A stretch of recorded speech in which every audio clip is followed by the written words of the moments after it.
మరలా ఆ తప్పు చేయకుండా దేవుని దగ్గర నలిగాడు, విరిగిపోయాడు. పరుపు తీలంత వరకు ఏడ్చాడు. తనకున్న స్థితిని బట్టి ఎప్పుడు కూడా హెచ్చించుకొని గర్వించిన ఆ ప్రయత్నం చేసిన వాడు కాదు. అందుకంటాడు, నేను దీనుడను దరిద్రుడను. ఎందుకని? ఆకాశమందునకుండగా లోకం ఏది నాకు అక్కర. హల్లెలూయా. ఎందుకు ఒక మాట చెప్పనా? సౌలు దగ్గర దావీదు ఎంత తగ్గించుకుని తెలుసా మీకు? ఆయన వస్త్రం ముట్టుకోవడానికి భయపడ్డాడు. హల్లెలూయా. గొలియాతుని చంపిన వాడు సౌలు చంపడం పెద్ద కష్టమేమి కాదు. ఆ పక్కన వాడు కూడా నేర్పాడు ఆ పాఠం.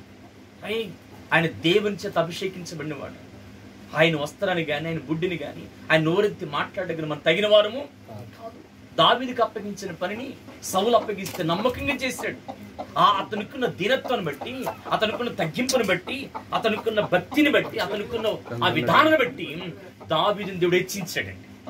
హల్లెలూయా. దావీదుని దేవుడు ఏం చేశాడు?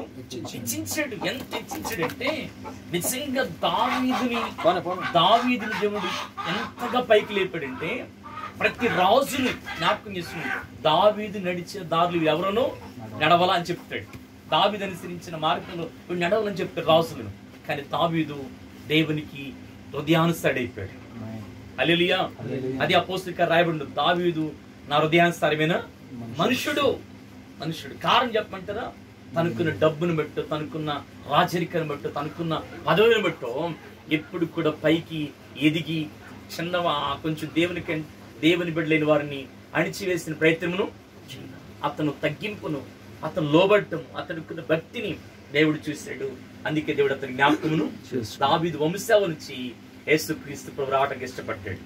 మీరు ఎక్కడ చూడండి, బైబిల్లో దావీదు కుమారుడిని యేసు అని పిలుస్తారు. హల్లెలూయా. అవునా? దావీదు కుమారుడు